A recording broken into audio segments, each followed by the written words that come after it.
अशहदु अन्ना Muhammadan रसूलुल्लाह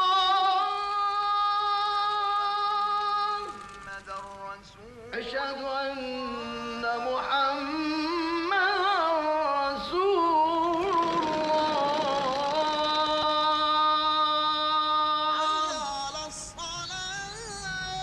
हय्य अलस्सलाह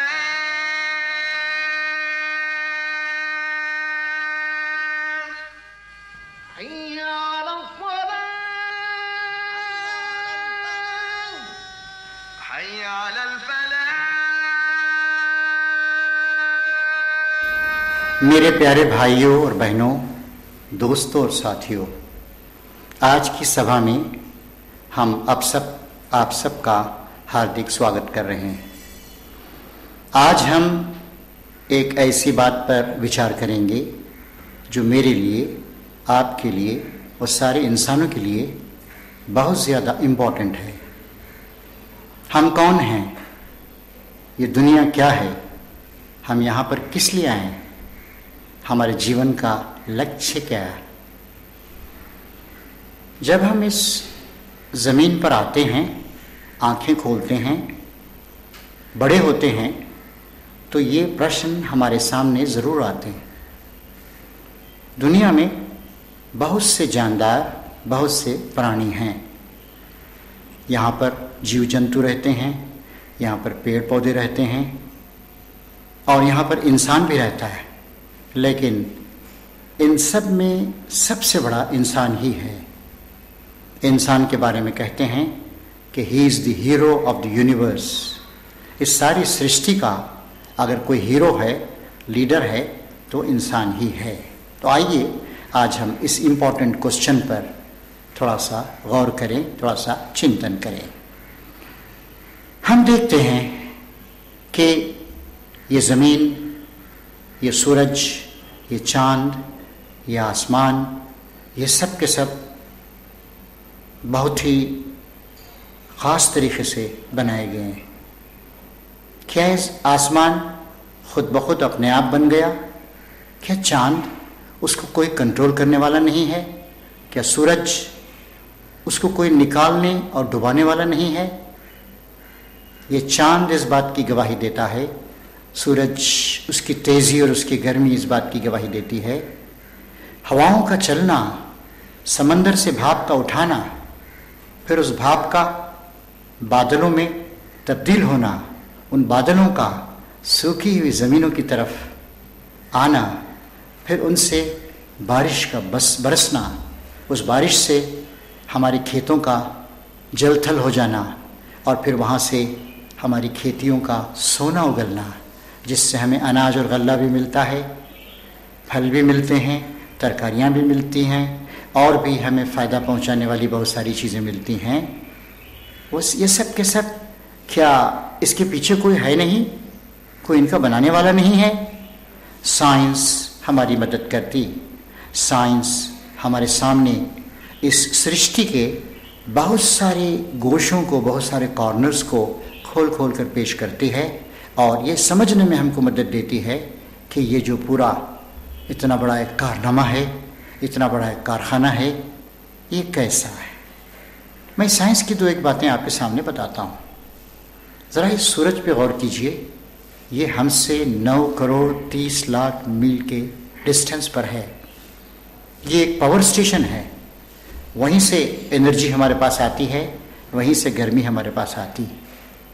ये सूरज, हमारे साइंटिस्ट बताते हैं कि 500 करोड़ साल से इसी तरह, इसी शान से, इसी तबोताब के साथ, इसी गर्मी के साथ चमक रहा है।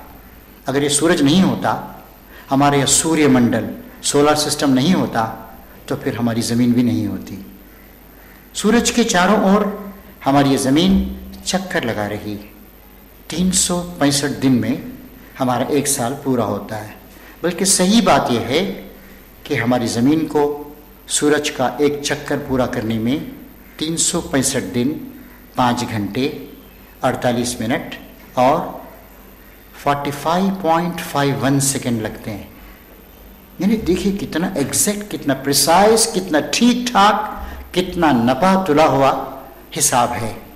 इसमें कभी भी 1 सेकंड या सेकंड के 100वें या 1000वें हिस्से की तब्दीली नहीं होती। क्या सूरज ने तय कर लिया है कि मैं इस तरीके से चलता रहूँगा? फिर देखिए, हमारी ज़मीन, हमारी ये भूमि सूरज से 9 करोड़ 30 लाख मील के डिस्टेंस पर है।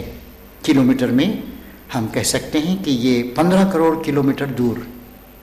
अगर ये 2-3 करोड़ किलोमीटर और करीब होती तो यहाँ पर इतनी गर्मी होती कि यहाँ पर इंसान की ज़िंदगी ये संभव नहीं होती, और अगर दूर होती तो यहाँ पर इतनी ठंडक पड़ती कि उस वक्त भी यहाँ पर इंसान की ज़िंदगी मुमकिन नहीं होती।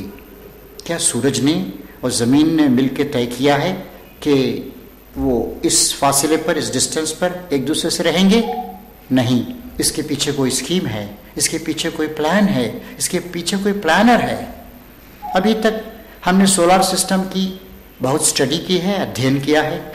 यहाँ बहुत से, यहाँ पर मार्स है, यहाँ पर वीनस है, जुपिटर है, सैटर्न है, ये सब के सब अब तक हमारे सैटेलाइट्स, हमारे उपग्रह दूर दूर तक गए, लेकिन आज तक उनको कहीं भी पानी नहीं मिला, कहीं भी ऑक्सीजन नहीं मिला, कहीं भी ह्यूमन लाइफ यानी इंसान की ज़िंदगी नहीं मिली, बल्कि इंसान की ज़िंदगी से जो और छोटी ज़िंदगी होती है, जीव जंतुओं की ज़िंदगी, जानवरों की ज़िंदगी, वो भी कहीं उनको नहीं मिली। और उससे जो मामूली ज़िंदगी होती है, पेड़ पौधों की ज़िंदगी होती है, उस तरह की भी कोई चीज़ उनको वहाँ पे नहीं मिली।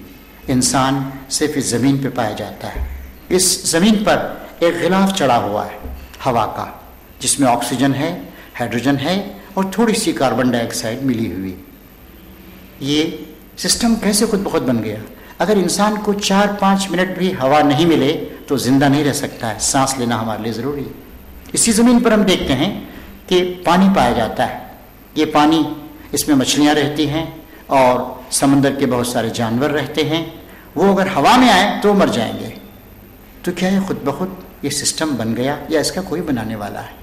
हमारे साइंटिस्ट हमको बताते हैं कि हमारी इस पृथ्वी पर, ज़मीन पर 71% 71% पानी है और 29% ज़मीन है, सूखी ज़मीन है।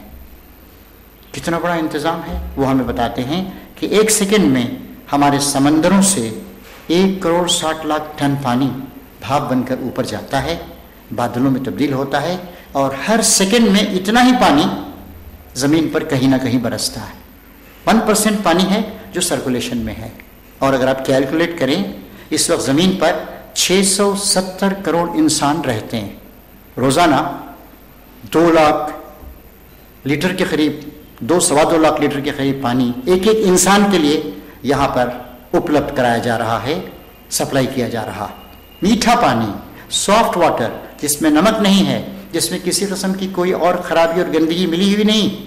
क्या इंतज़ाम खुद ब खुद हो गया?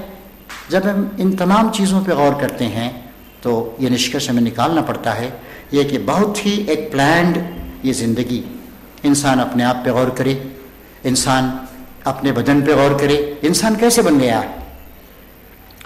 इंसान के शरीर में जो सेमन होता है, ये एक वक्त में इतना सेमन निकलता है कि उनमें 20 से 30 करोड़ तक स्पर्म्स होते हैं। एक स्पर्म से एक इंसान बना है। एक स्पर्म से मैं बना हूं, एक स्पर्म से आप बने हैं, एक एक स्पर्म से एक इंसान बना है।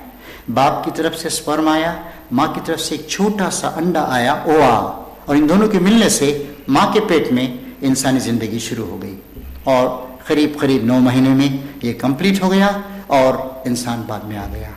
उसके